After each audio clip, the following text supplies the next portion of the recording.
So they can route it either to the drug section or the biologic section or a combination of both. So as the field evolves, I hope so will the thinking in the regulatory agencies about these issues. The other issue that was brought up was about a definition of nanotechnology, and I'll give you an interesting anecdote about that. We of course consider that when we make our nanoparticles, that they are nanoparticles by whatever definition you choose to use, and that we're working in the field of nanotechnology and we're creating nanomedicines. But the question is, whose definition do you apply, or is there a definition that you can apply? So in our product, when it was time to get it approved at the FDA level, we wanted to call it nanoparticle albumin-bound paclitaxel as the description of what our drug should be labeled as. But the FDA would not allow us to use the word nanoparticle. Why? Because there is a definition from the NNI in the United States, which some of you are familiar with, that nanotechnology is anything in the range of 1 to 100 nanometers. It turns out that the average size of Abraxane is 130 nanometers. Therefore, we have to call it, and if you look at the label of Abraxane today, it's not nanoparticle albumin-bound, but it is particle albumin-bound paclitaxel. Interesting. And this is just because there's confusion over the definition. Of course, now if in Europe and in Australia and in other places, fortunately they were not stuck on this definition. So if you look at the European label, the word nanoparticle is in fact in the label.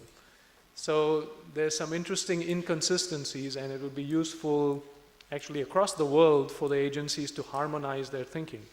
But we understand it's an emerging field and that this takes time. As far as preclinical requirements, again, as was also mentioned, that there's no special studies or additional regulations that are required today, at least, for example, for toxicology studies. And these toxicology studies that are mandated are the standard toxicology studies that you would do for any new drug, and which we believe is the right approach, because these are very comprehensive type studies that and regulations that have evolved over many years for standard drugs, and that they do apply even to nanomedicine. You may have to do specific studies, of course, depending on the type of your nanotechnology construct in terms of characterization, or if you have a particular targeting to show that type of function. So that's maybe some unique aspects that are related to the particular nanotechnology construct that you work on. As far as the mechanism, most nanotechnology products hopefully work through some unique mechanisms as opposed to sort of standard mechanisms of drugs. And here in this slide, I try to show you what we believe is the mechanism of Abraxane. And you start with the nanoparticle and you inject it into the circulation. This, by the way, is the endothelial cells which form the blood vessel lining of the tumors. And this part here is the tumor cell, where we ultimately want to get the drug to. So once you inject into the circulation, at a certain threshold of concentration, the nanoparticles become into albumin-bound complex of the drug. And this albumin has the capability of binding receptors on the endothelial cell. These are specific receptors called GP60 receptors, which actually trigger a process of formation of caveolae, and which entraps the drug. And there's actually a transport of the caveolae across the endothelial cell in a process which is called transcytosis. And the cargo is released into the subendothelium, or into the interstitium of the tumor.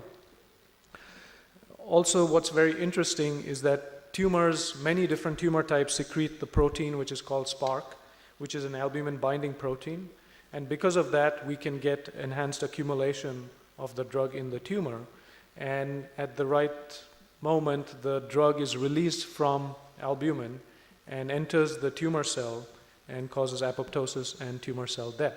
So that we believe is the mechanism. Of course, we have studied this, and I'll show you some of those studies very briefly. So here's a study that shows the endothelial cell transport. So this is a conventional transport cell where you grow endothelial cells on a permeable membrane, and you put the drug in this chamber, and you measure how much drug comes through the endothelial cell layer. And here's the results. If you take conventional Taxol or cremophore-based paclitaxel, you see only a very low level of drug that comes through. If you take nab-paclitaxel or Abraxane, because of the specific albumin transport going through the endothelial cell, you increase that factor by a factor of 4, the amount of drug coming through. So this is enhanced specific transcytosis and transport due to albumin. And to prove that, in fact, it is that process that is occurring, when you take the nab-paclitaxel and put in a specific inhibitor of that caveolar transport, you can shut the transport back down to a basal level. So this nicely proves that endothelial cell transport is very important for Abraxane. On the other side of the tumor, there is the protein SPARC. And SPARC is a very interesting protein. It's the acronym for secreted protein, acidic and rich in cysteine, also known as osteonectin. And it's an albumin binding protein. And we believe that this process of secretion by tumors has evolved over millennia to help albumin to come to the tumor, to bring nutrients to the tumor, since that is the main function of albumin. SPARC is highly expressed in embryogenesis and early development, but not in adult normal tissues. In adults, it appears to be re-expressed only when there is cancers or a tumor, if there's inflammation, if there's tissue remodeling or wound healing, and it's also a very important mediator in metastatic tumors. So if we look into different patients from different cancer types and look at expression of SPARC in their tumors, you see quite a high expression in many different cancer types, especially in pancreas and melanoma and breast cancer. And these are the cancers that we're working on in the clinic. If we look at how much drug gets into a tumor, we can do this with fluorescent labeled paclitaxel nanoparticles that we create and inject into the animal, and we can image their tumors. So within a few minutes after administration, you could see a strong signal coming from the tumor, indicating that the drug gets there very quickly. And we have actually quantified the amount of drug that gets to the tumor when you compare Abraxane versus Taxol, and you get at least 33% higher drug for the same amount of dose. And this translates into a benefit. If you look at, these are tumor growth curves in many different tumor types. The pink curve is Abraxane, the green curve is Taxol, and this is the control. So you see a much better effect on the tumor in general when you treat with Abraxane as compared to Taxol. So we take this to the clinic, and some of the early data in the phase 1 trials of Abraxane was in patients who did not respond to Taxol therapy. So here you see a patient with chest wall tumors that did not respond with Taxol, but when we take Abraxane and treat them, these tumors disappear. So this is quite remarkable because it's the same active ingredient, paclitaxel. So here there is clearly some different mechanism occurring, which we believe is the mechanism I described to you. Also, similar to that is when you look at what's happening at the tumor level, and this work was done right here in Milan in the early days of Abraxane at Institute Tumori by Professor Bruno Damascelli, who injected the drug into the artery that feeds the tumor and did the imaging of the tumor. So here you can see all the blood vessels of the tumor that are typical tortuous blood vessels that you expect in tumors. This is pre-treatment.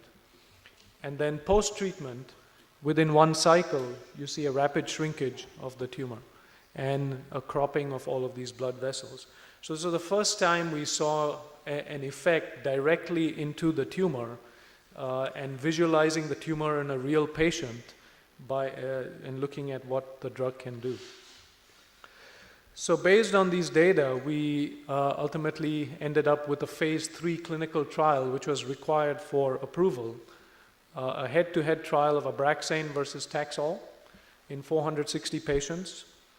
And we got some very nice results. So this is response rate in the breast cancer patients. For Abraxane in the yellow, it was about 33%, and it was only about half that much for Taxol. So we were getting a significantly higher percent of patients responding to the drug.